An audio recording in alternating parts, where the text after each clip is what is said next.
On the evening of the 29th of February 1944, four Dornier 17Zs of Pommituslentolaivue 46, or Bomber Squadron 46, joined the tail end of a returning stream of Soviet bombers. In what must have been a test of nerves, the aircrews kept in tight formation, hoping not to be discovered. As the formation made their preparations for landing, gear out, flaps down, the four interlopers carried on flying level, their bomb bays now opening. As they crossed over the airfield, they dropped their payload. Explosions ripped through the landing planes and the field facilities in equal measure. By the time the anti-aircraft crews could react, it was too late. The aircraft were already on their way home.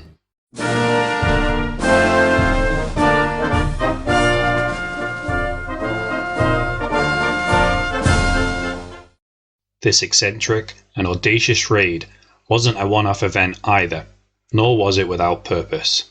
So this episode we will look at the daring infiltration raids conducted by Lento-Rykmentti 4 Flying Regiment 4 and their effects upon the continuation war.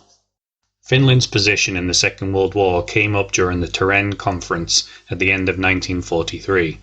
While not taking up a huge amount of time, it was still an important subject for Moscow to discuss. While Finland hadn't taken any offensive action since the end of 1941, their presence still tied down large numbers of Soviet forces that could be better utilized elsewhere. Also, the Soviets feared that the rumored V-weapons could be launched from the country into the Soviet Union, as well as a renewed offensive against the Murmansk Railway. With agreement from Churchill and Roosevelt that Finland should be made to come out of the war in as quick a manner as possible, and with their independence maintained, Stalin felt he had come out on top. As 1943 came to a close, first contacts were underway for a separate peace between Finland and the USSR. However, the Finns felt that the Soviet terms were too harsh and rejected them. To help enforce their point, orders were given to the Long-Range Bomber Command, Avitsia Dalnego Davitsia, and I apologize to any Russians out there, or ADD for short, to plan a large-scale bombing of Helsinki.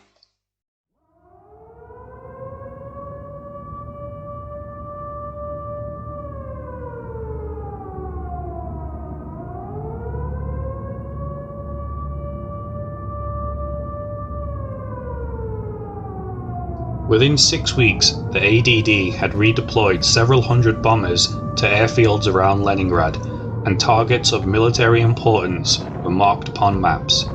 The Soviet aircrews were prepared for their mission.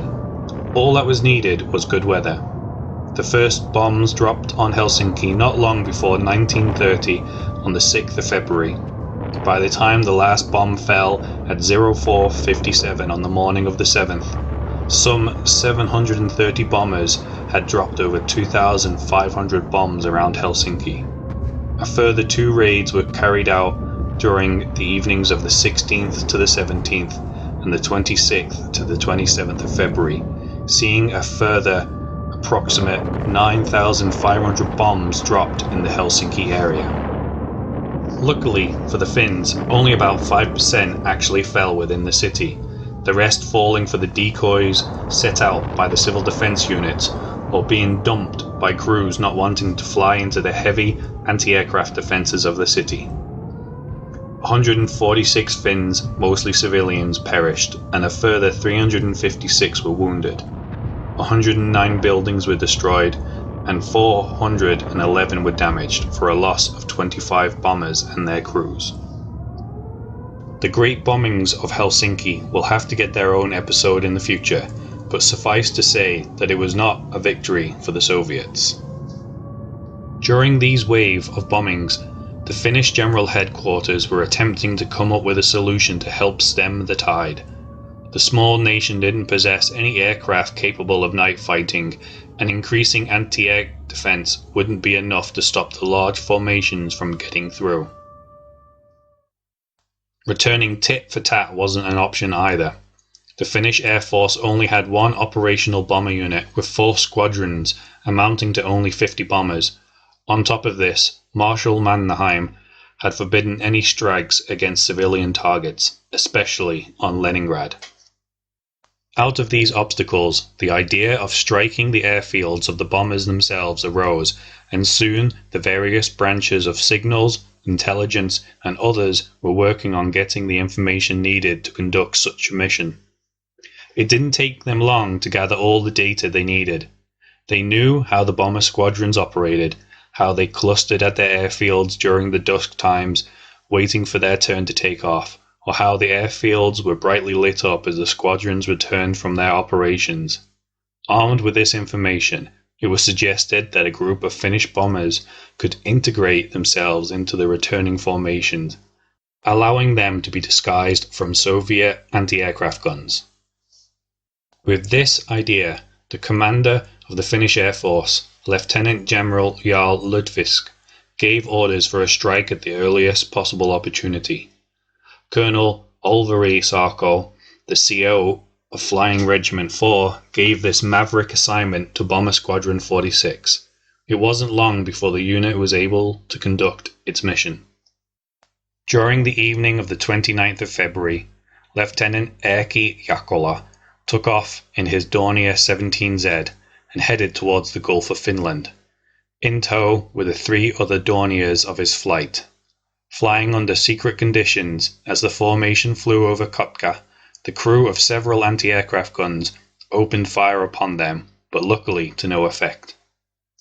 They soon found their target, a large formation of Soviet bombers returning from a mission. With equal measures of skill, nerves, and luck, the interlopers cunningly merged into the formation. As the formation crossed into Soviet territory, the Soviet planes suddenly lit their navigation lights. Taken by surprise, but not wanting to raise suspicion, the Finns followed suit. With such high stakes, the crews showed courage and boldness almost unparalleled in history, for their bombers looked nothing like the Ilyushins and Mitchells that they were flying alongside. Soon, the formation was approaching their final destination, the airfield of Levashhovo on the outskirts of Leningrad. The Soviets, unaware of the intruders in their midst, made ready for landing, entering a landing circuit. The Finns joined in the circling of the airfield, being illuminated by the light of both airfield and planes alike. One by one, Soviet aircraft landed, and soon only the 4 Dorniers remained. Making their way as if to land, instead of lowering their gear, they opened their bomb bays. As they passed the airfield, they dropped their bombs. The explosions caused devastation amongst the unprepared Soviet personnel. The Dorniers were already on the horizon when the airfield's defenses opened fire. The raid was a complete success, taking the Soviets unawares. Encouraged by this, orders were given on the 2nd of March for all units of Flying Regiment 4 to prepare for a large-scale operation against the airfields of the ADD near Leningrad. On the 9th of March, the Red Air Force launched their heaviest bombing raid against the Estonian capital of Tallinn.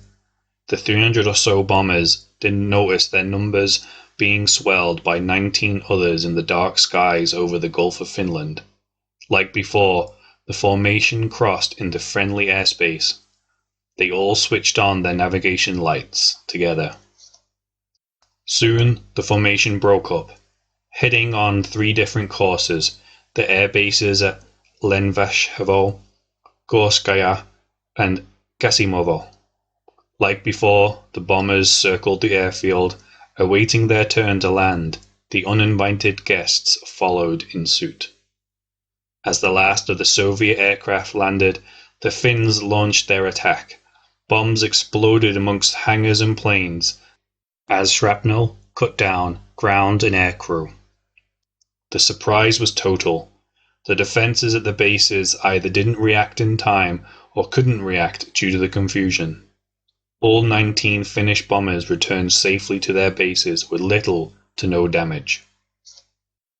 The next day, Staff Sergeant Juhola was ordered to take his PE-2 on a reconnaissance mission to assess the damage caused. Cruising at an altitude of 6,000 meters, he took pictures of the 3 air bases in the space of 5 minutes and returned safely back to finish lines. The photograph showed that 9 aircraft were destroyed, or at least heavily damaged. At least 5 buildings were destroyed, and later intelligence revealed that 7 people were killed, including 2 pilots, and 4 men had been wounded. The damage Levashkovo sustained during the raid was so severe that it was temporarily closed. The infiltration operations were a complete success. The idea of infiltrating an enemy bomber formation with your own bombers was an unorthodox tactic that was novel even by World War II standards. There has been much debate regarding the outcome of these raids. Some claim that these raids caused the Soviet High Command to pull out the vital bombers of the range of the Finns.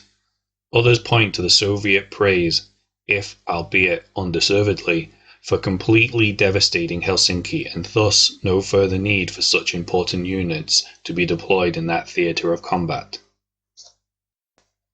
What is known is that on the 2nd of April, orders were given to the units of the ADD to redeploy their squadrons south. If the Soviets were planning further strikes against Finland, they never transpired. Whatever the strategic implications, the operations are a testament to Finnish innovation, discipline, and boldness. Thank you all for listening and supporting the show. Do you have an interesting tale of boldness and cunning during war? If you would like to support the podcast and the website, please look us up at patreon.com. Also check out the website for regular articles at www.finlandatwar.com.